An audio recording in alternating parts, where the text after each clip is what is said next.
Sir retirement plan బాగా చెప్పారు and guarantee returns మీద హోప్స్ ఉంచుకోవద్దు అన్నారు. And at the same time ఇప్పుడు day by day cost of living పెరిగిపోతుంది. ఎట్ ద సేమ్ టైం చిన్న చిన్న పిల్లల స్కూల్ ఫీజు కూడా చాలా పెరిగిపోతుంది. స్కూల్ ఫీజు చూసుకున్న కిండర్ గార్డెన్లో చదువుకునే పిల్లల స్కూల్ ఫీజు కూడా లక్షల్లో ఉంటుంది. అంటే నార్మల్ యావరేజ్ స్కూల్స్ చూసుకుంటే మినిమం 50,000. కానీ ప్రతి వాళ్ళు అలా జాయిన్ చేయలేరు. And at the same time ఏవైనా ముందు కొంచెం ఎర్లీ ప్లాన్స్ ఏమన్నా ఉంటాయా సార్ ఈ చైల్డ్ ఎడ్యుకేషన్ వాటి గురించి? యాక్చువల్గా ఏంటంటే అండి, ఒక మ్యూచువల్ ఫండ్స్లోనే ఒక బెస్ట్ చైల్డ్ ప్లాన్స్ ఉన్నాయి. అది ఎలా ఉన్నాయంటే, మనం కనుక పిల్లలు పుట్టక ముందు లేదా అప్పుడు పుట్టిన ఫస్ట్ బర్త్డే అప్పుడన్నా రియలైజ్ అయ్యి వాళ్ళ కోసం ఒక ప్లాన్ చేసుకుంటే బెస్ట్ అండి. ఎలా ఉంటుందంటే ఓన్లీ 5 years మాత్రమే వాళ్ళు ఇన్వెస్ట్మెంట్ చేయాలి. అంటే ఒక ఎస్ఐపి కనుక సిస్టమాటిక్ ఇన్వెస్ట్మెంట్ ప్లాన్లో మినిమం 25,000 రూపీస్ కావచ్చు, 15,000 రూపీస్ కావచ్చు, 10,000 రూపీస్ కావచ్చు. అంటే బేబీ పుట్టిన తర్వాత వెంటనే ఈ ప్లాన్ స్టార్ట్ చేయాలి. కేవలం 5 years మాత్రమే. ఇప్పుడు చూడండి, కేవలం 5 years మాత్రమే. బేబీ పుట్టంగానే 10,000 రూపీస్ ఎవరి మంత్ ఎస్ఐపి చేశారనుకోండి, కేవలం 5 years చేస్తే 6th year నుంచి ఆ పాపకి స్కూల్ ఫీజు అనేది లైఫ్ లాంగ్ కంపెనీ కడుతుంది. అంటే మ్యూచువల్ ఫండ్స్ మీద వచ్చే రిటర్న్స్ ఏదైతే ఉంటాయో అది ఫస్ట్ క్లాస్ నుంచి 10th క్లాస్ దాకా అదే కవర్ చేస్తుంది. ఈ ప్లాన్ ఏంటి సార్? ఇది systematic investment plan plus SW plan. అంటే మ్యూచువల్ ఫండ్స్ 2 ఉంటాయి. చాలా మందికి ఎస్ఐపి గురించి బాగా అవగాహన వచ్చింది. ఎస్ఐపి అంటే ఏంటి, చాలా సింపుల్ చేయొచ్చు, క్రమబద్ధంగా మనం ఒక ఎవ్రీ మంత్ కొంత ఇన్వెస్ట్మెంట్ చేసుకోవచ్చు అని అర్థమైతే అయింది. అలాగే ఎస్డబ్ల్యూపి అంటే సిస్టమాటిక్ విత్డ్రావల్ ప్లాన్. అంటే మనం ఫస్ట్ ఇన్వెస్ట్మెంట్ చేస్తాము, కొంచెం కార్పస్ బిల్డ్ అవుతుంది. ఆ బిల్డ్ అయిన కార్పస్లో నుంచే ఎవ్రీ ఇయర్ కొంత మనం విత్డ్రా చేస్తాం. అది ఎస్డబ్ల్యూపి అంటారు. సో ఫస్ట్ 5 years మనం ఎస్ఐపి చేసిన తర్వాత 6th year నుంచి విత్డ్రా చేసుకోవచ్చు అనమాట. ఆ కార్పస్ ఏదైతే బిల్డ్ అయిందో అందులోంచి విత్డ్రా చేసుకోవచ్చు. అది ఎలా ఉంటుందంటే, ఇప్పుడు చూడండి, ఎవ్రీ మంత్ కనుక 10,000 రూపీస్ ఇన్వెస్ట్మెంట్ చేస్తే 6th year అంటే అప్పుడు ఫస్ట్ క్లాస్ జాయిన్ అవుతారు వాళ్ళు. అప్పుడు ఎవ్రీ ఇయర్ వాళ్ళు 50,000 అనేది వాళ్ళు డ్రా చేయొచ్చు. ఓకే, అట్లీస్ట్ 50,000 అనేది వాళ్ళకి రిటర్న్ వస్తుంది. ఇప్పుడు అదే మంత్లీ వస్తుంది. వాళ్ళు 10th క్లాస్ అయిన తర్వాత వస్తుంది.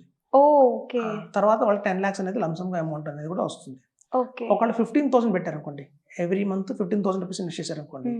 అలా 15,000 రూపీస్ ఎవ్రీ మంత్ ఇన్వెస్ట్మెంట్ చేస్తే వాళ్ళకి ఎవ్రీ ఇయర్ వచ్చే ఏదైతే అమౌంట్ ఉంటుందో అది అందాజుగా మనకి 75,000 వస్తుంది ఎవ్రీ ఇయర్. 75,000 అలా ఫస్ట్ క్లాస్లో వస్తుంది, సెకండ్ క్లాస్లో వస్తుంది, థర్డ్ క్లాస్లో వస్తుంది, 4th, 5th, 6th, 7th, 8th and 10th class. అలా ఎవ్రీ ఇయర్ 75,000 రూపీస్ వాళ్ళకి ఈజీగా వస్తుంది. సో దాంతో మొత్తం వాళ్ళ స్కూల్ ఫీజు ఏదైతే ఉందో అది వాళ్ళు పే చేయొచ్చు. మళ్ళీ ఎప్పుడైతే +1కి వస్తారో, ఇంటర్మీడియట్కి వస్తారో, మన వాళ్ళు 20 lakhs అనేది లంసంగా తీసుకోవచ్చు. సో మనకి బర్డెన్ లేదు. అంటే పిల్లలు అప్పుడే పుట్టిన పిల్లలకి పెద్ద ఖర్చు ఉండదు. ఓన్లీ మనకి ఫారెక్స్, సెర్లాక్, మహా అయితే డైపర్స్ తప్ప పెద్ద ఖర్చు ఉండదు. 10th క్లాస్ తర్వాత ఇంటర్లో కూడా వస్తుంది లంసంగా ఒకసారికి పెద్ద అమౌంట్ వస్తుంది, 20 lakhs. సో 25,000 రూపీస్ ఎవరైతే ఎస్ఐపి వేస్తారో వాళ్ళకి ఎలా ఉంటుందంటే, ఫస్ట్ క్లాస్ రాగానే 1,20,000 వస్తుంది. అలా 1,20,000 అనేది 10 years కంటిన్యూ అవుతుంది. తర్వాత మళ్ళీ ఎప్పుడైతే +1కి వస్తారో 40 lakhs అనేది లంసంగా ఒకేసారి అమౌంట్ వస్తుంది. సో కాబట్టి ఏంటంటే, రియలైజ్ అయ్యి పిల్లలు కనుక పుట్టిన వెంటనే కావచ్చు, లేదా వాళ్ళ ఫస్ట్ బర్త్డే లోపల కనుక ఈ ప్లాన్ తీసుకుంటే ఫస్ట్ 5 years వాళ్ళకి బర్డెన్. తర్వాత లైఫ్ 10th క్లాస్ దాకా ప్లస్ ఇంటర్ కూడా టెన్షన్ లేకుండా ఎడ్యుకేషన్ అనేది కంప్లీట్ చేయొచ్చు.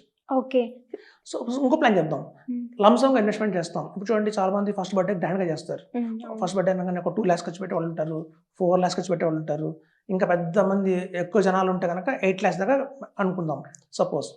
అలా చేసే బదులు అది చేయండి, కాదనకూడదు, ఎందుకంటే మూమెంట్ కాబట్టి.